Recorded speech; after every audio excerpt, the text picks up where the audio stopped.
What's going on, guys? Welcome back to WWE Network and Chill, where I, Graham G.S. Matthews, break down all the original content I watch on the WWE Network. And today we're talking the September 28th, 2020 edition of Raw Talk. So if you're wondering why, when I put up the Alexa Bliss Uncool with Alexa Bliss Miz episode earlier, I didn't sound congested then, but I sound congested now. That's because I recorded that about a week ago and I wasn't sick. And I have yet to watch a lot of the content that's gone up in the network in the last week, like the WWE Day of. I haven't watched the Chronicle yet on Jey Uso. I've been really wanting to watch that in full. I haven't watched the Broken Skull Sessions. There's a lot of stuff I haven't watched yet, let alone reviewed. And all of that will be up soon. But just because I have not felt great the last couple days, that's why I haven't caught up on everything. But those reviews will be up at some point. I did get a chance to watch Raw Talk. It's only about 20 minutes. I did get a chance to watch Talking Smack. That delayed review went up yesterday. But today we're talking Raw Talk from last night, and it wasn't the greatest episode. It feels like the quality of these Raw Talks has gone down in the last couple of weeks. Charlie Caruso just does nothing for me, and I stand by what I've said many, many times here in these reviews in the past, and that R-Truth, as entertaining as he is, adds nothing in terms of, like, meaningful insight, and that's why I like Joe on the show. I thought Samoa Joe was great, because Joe could add insight, but he could also be entertaining / funny, too. Truth doesn't really have any insight at all. It's always kind of a joke with him. He's a comedy character. He's the fucking 24/7 champion, for God's sakes. He doesn't really add anything to the show. And you throw in Charlie Caruso, who comes across like, oh, he's scripted and whatnot, and everyone on these WWE shows are scripted, but Charlie especially so. It just doesn't make for a great dynamic, at least in my opinion. They start off the show talking about seafood and eating, catering, and then they were going to bring it out of the show, and then they didn't. Just weird stuff.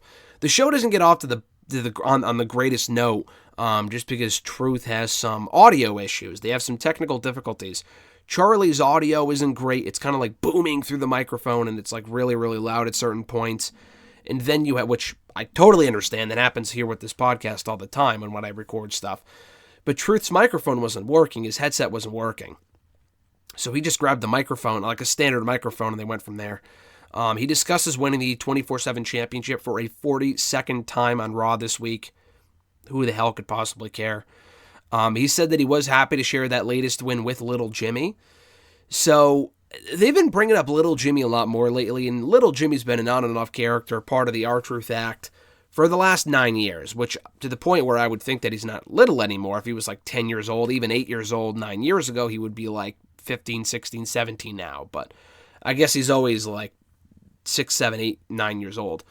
But anyway, it makes me wonder if they're building to a Little Jimmy 24/7 title win. And honestly, the only reason why I would want to see that is if the championship would just disappear along with Little Jimmy forever and we never see it again. Because that championship at this point is such a waste of time. Like, for them to even defend it on Raw this week in a triple threat match, who the hell could possibly care?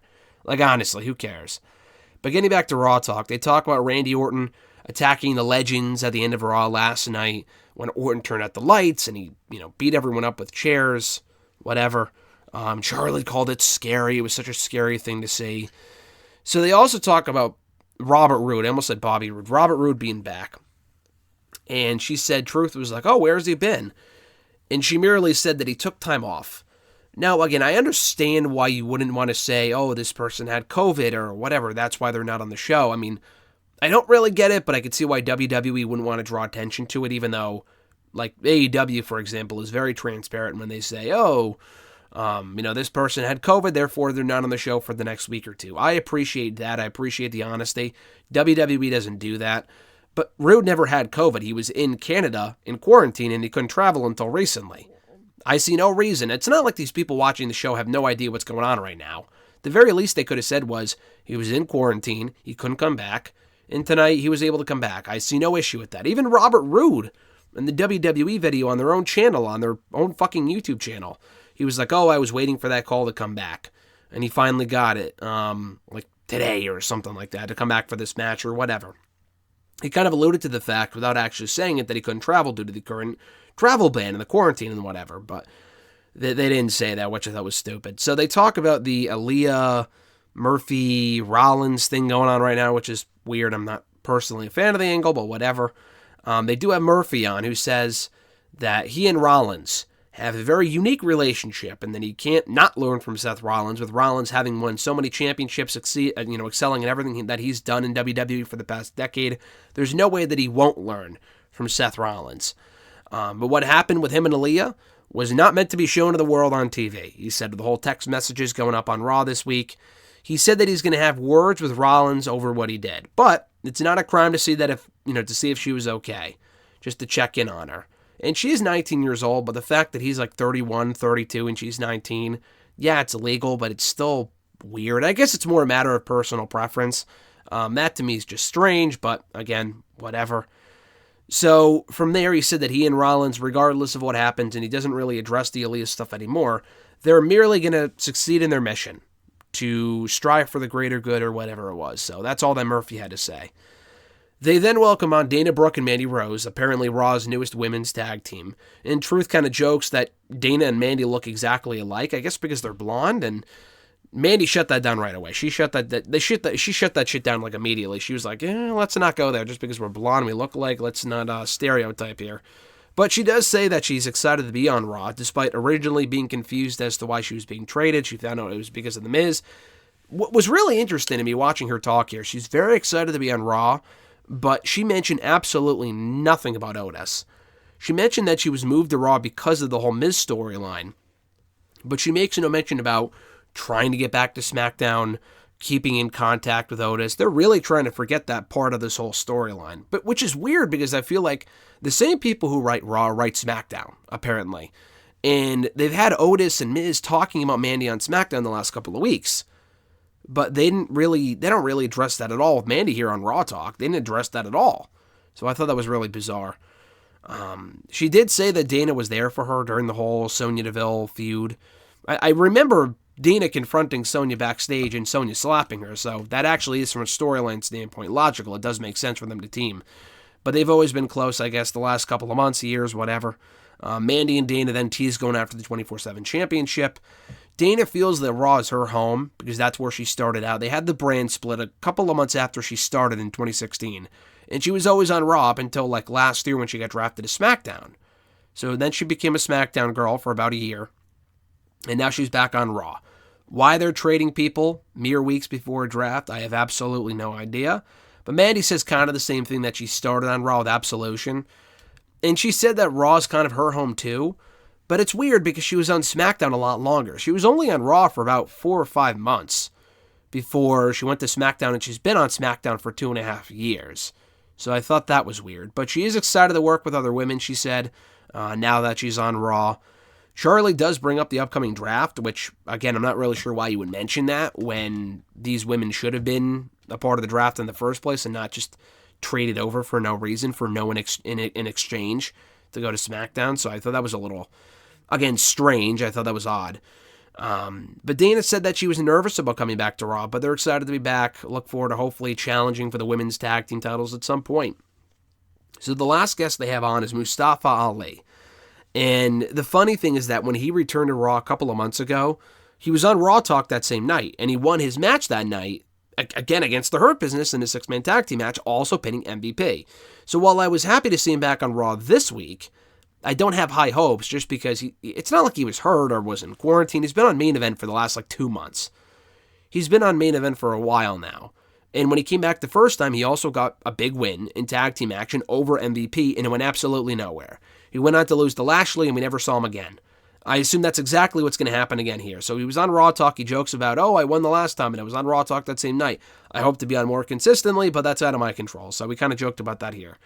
He was happy that the Hurt Business and MVP kind of pushed him on the show last night and bullied him to a certain extent because it really brought that aggressiveness out of him.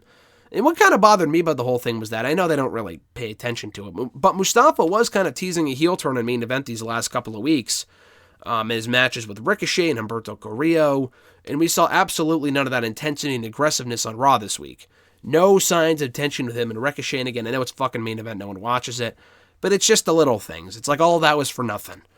I know you can't turn everyone heel, but it would have been nice if they at least explained their previous issues before coming together, but nope, they just pretended like it never happened, which I guess if it was on Main Event, it never happened anyway.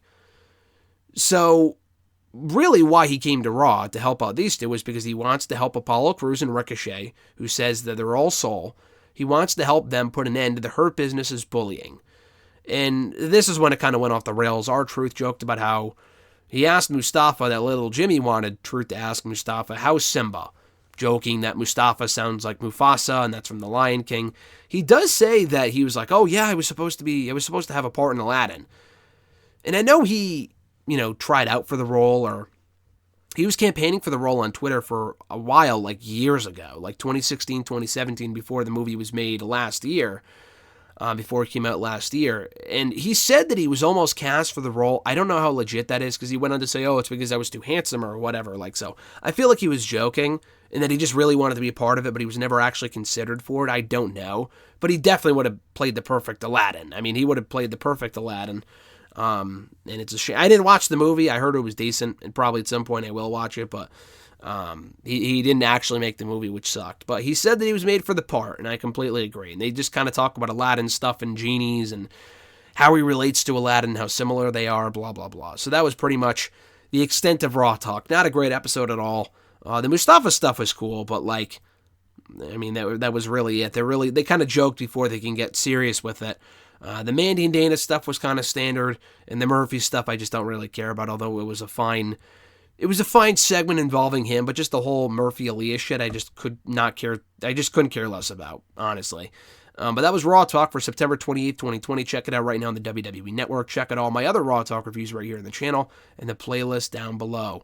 With all that being said, be sure to like the video, drop a comment, share the video, and subscribe to the channel for more daily content. Hit that little bell button as well to be notified every time a new video goes up. Until next time, guys, we should be back tomorrow with a new hashtag at some point. Again, I feel congested, so it may not be the normal show. It might be a bit shorter than usual, we'll see. But nonetheless, guys, thanks for sticking here to the channel. I appreciate it. Thanks for staying tuned. We'll be back soon. Have a great one. I'm Graham Jason Matthews, and I'll catch your ass down the road.